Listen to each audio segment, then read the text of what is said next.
Hello everyone, কেমন আছো তোমরা সবাই? আশা করছি সবাই খুব ভালো আছো। আর জানো তো আমরাও বেশ ভালো আছি। গুড মর্নিং সবাইকে।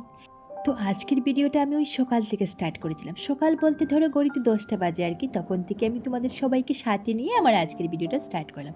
আই হোপ একটু হলেও কিন্তু তোমাদের আমার আজকের ভিডিওটা ভালো লাগবে। তবে হ্যাঁ, ভিডিওটা তোমরা লাস্ট অবধি দেখবে, কোথাও কিন্তু স্কিপ করবে না। আর জানো তো আজ আমার হাজব্যান্ডের খুব ইচ্ছে করেছিল যে খাসির মাংস খাবে। তো যেমনি বলা তেমনি কাজ, বাজার থেকে গিয়ে নিয়ে আসলো খাসির মাংস। আর আমিও কিন্তু রান্না করলাম আর কি। তো কেমনভাবে রান্না করলাম, কী করলাম, তাই আজকের ভিডিওতে তোমাদের সাথে শেয়ার করলাম। ভিডিওটা লাস্ট অবধি দেখতে থাকো। আর আরেকটা জিনিস তোমরা দেখবে আমার ভিডিওতে, যে আমি বেশিরভাগ ভিডিওই কিন্তু ভয়েস ওভার দিয়ে আপলোড করি। তার কারণ কি তোমরা জানো তো নিশ্চয়। কারণটা হচ্ছে যে আমার ক্যামেরা ধরার মতো কিন্তু কেউ নেই। যখন আমার হাজব্যান্ড করে থাকে তখন নিশ্চয়ই ক্যামেরা ধরে দে, যে ধরে দে না সেরকম কিছু বলবো না, ক্যামেরা ধরে দে। বাট যখন ডিউটিতে চলে যায়, মানে বেশিরভাগ সময়ও বাইরে থাকে, তখন কিন্তু আমার নিজেকে ক্যামেরাটা ধরতে হয় বা স্ট্যান্ডে লাগিয়ে ক্যামেরা মানে করতে হয়। তাই বলে আমাকে বেশিরভাগ ভিডিওই ভয়েস ওভার দিয়ে আপলোড করতে হয়। বেশিরভাগ বলতে কি, তোমরা দেখবে আমার সব ভিডিওতেই মোটামুটি ভয়েস ওভার দিয়ে আমি ভিডিওটা আপলোড করি। ওই যে বললাম তোমাদের যে আমার ক্যামেরা ধরার মানুষ নেই, তাই আর কি।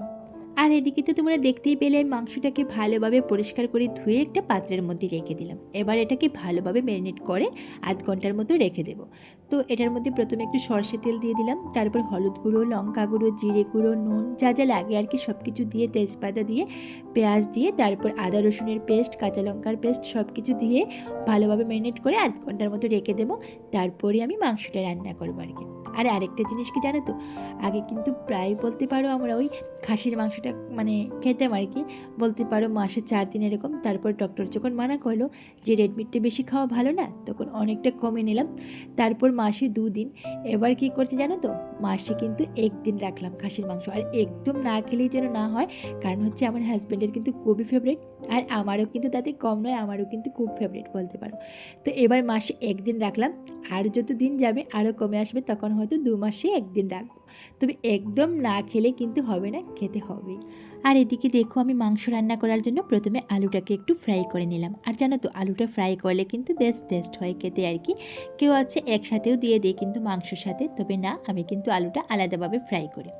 সেটা যদি চিকেন রান্না করি তখনও সেরকম করি, আবার যদি মাটন রান্না করি সেরকম। কিন্তু যে কোনো মাংস রান্না করি না কেন, আমি কিন্তু আলুটাকে প্রথমে ফ্রাই করে নিই। আর এবার দেখো আমি আলুগুলো ফ্রাই করে নামিয়ে আর কড়ার মধ্যে একটু বেশি করে সর্ষে তেল দিয়ে দিলাম। বেশি বলতে তেমন বেশি দেইনি, কিন্তু মোটামুটি পরিমাণ মতোই দিয়েছি। তারপর তেলটা গরম হয়ে গেলে পরে ফোড়নে দিয়ে দিলাম পেঁয়াজ কুচি। আর পেঁয়াজ কুচিগুলো যখন ব্রাউন কালার হয়ে গেল, তখন কিন্তু তার মধ্যে আমি মাংসটা দিয়ে দিলাম। এবার এটাকে কিন্তু বেশ ভালো করে কষিয়ে নেব, ঢাকা দিয়ে দিয়ে কিন্তু ভালো করে কষিয়ে নেব। আচ্ছা বন্ধুরা, আরেকটা কথা বলো তো, যে তোমাদের কার কার আমার মতো খাসির মাংস খেতে ভালো লাগে? আমার যে কতটা প্রিয় এই খাসির মাংসটা, সেটা হয়তো তোমাদেরকে আমি বলে বোঝাতে পারবো না, আমার এতটাই ভালো লাগে আর কি। আর এদিকে দেখো কথা বলতে বলতে মাংসটা ভালোভাবে কষানো হয়ে গেছে, মাংস থেকে মানে তেলটা বেরিয়ে আসছে আর কি। আর এবার তার মধ্যে আমি ঝোল দিয়ে দিলাম। আর এখানে দেখো কড়াইটা বেশ ছোটো হয়ে গেছে, তারপর আমি এটাকে চেঞ্জ করে দিলাম। যে জলটা দেওয়ার পর কি হয়েছে, মানে মাংসটা ভালোভাবে নাড়াচাড়া করা যাচ্ছে না, তাই বলে একটা বড় কড়াই দিয়ে দিলাম। আর দেখো প্রথমে কিন্তু আমি আলুই দিইনি, তারপরে মানে পুরো জলে ঝোলটা যে দিয়েছিলাম আর কি পুরো ভর্তি হয়ে গেছে কড়াইটা, তাই আমি চেঞ্জ করে বড় কড়াইটা দিয়ে দিলাম। এবার আলু দিয়ে সব কিছু মোটামুটি বেশ সুন্দরভাবে হয়েছে। আগেরটা কিন্তু বেশ ছোটো হয়ে গেছিলো, তাই বলে চেঞ্জ করে নিলাম। এবার মাংসটা বেশ ভালো করে নাড়তে পারবো। তখন কী হয়েছিল, ছোটো হয়ে গিয়েছিলো, যে আমি ভালো করে নাড়াচাড়া করতে পারছিলাম না। তো দেখো অনেকক্ষণ রান্না করার পর এবার মাংসটা মোটামুটি হয়ে গেছে।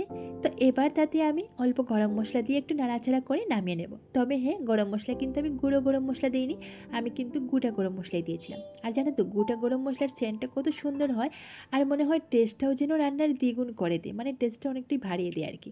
তো যাই হোক, গরম মশলা দিয়ে একটু নাড়াচাড়া করে এবার গ্যাসটা অফ করে দিলাম। এবার দেখো সেটাকে আমি একটা পাত্রের মধ্যে নামিয়ে নিলাম, মানে মাংস আর কি একটা পাত্রের মধ্যে নামিয়ে নিলাম। আর দেখো কতটাই লোভনীয় লাগছে দেখতে, সত্যি কথা বলতে এবার খেতে ইচ্ছা করছে, তাই না বলো? তো দেখো আমি এখানে ভাতটাও রেডি করে নিচ্ছি। আর আজকের আমাদের খাবারে আছে একমাত্র খাসির মাংস আর তার সাথে শসা। শশা তো মাংসের সাথে লাগবেই, আর কিন্তু তার সাথে কিছুই রান্না করিনি, বলতে পারো ডাল ভাজি কিছুই রান্না করিনি। কারণ হচ্ছে মাংসের সাথে ডাল ভাজি হলে কিন্তু আমাদের ঘরে আর কি কেউ খাবেই না। মাংস হচ্ছে বাস মাংস দিয়ে চলবে, মানে মাংসের সাথে অন্য কিছু হলে কেউ খেতে চায় না আর কি। তাই তো বন্ধুরা, আমার আজকের ভিডিওটা ছিল এই পর্যন্তই। যদি আমার আজকের এই ভিডিওটাতে তোমাদের একটু কিছু ভালো লেগে থাকে তাহলে অবশ্যই একটা লাইক করে, কমেন্ট করে, শেয়ার করে আমার পাশে থাকবে। চ্যানেলে নতুন সদস্য হয়ে থাকলে অবশ্যই চ্যানেলটা সাবস্ক্রাইব করে আমার পাশে থাকবেন। ফেসবুক পেজ থেকে দেখলে অবশ্যই পেজটা ফলো করবে।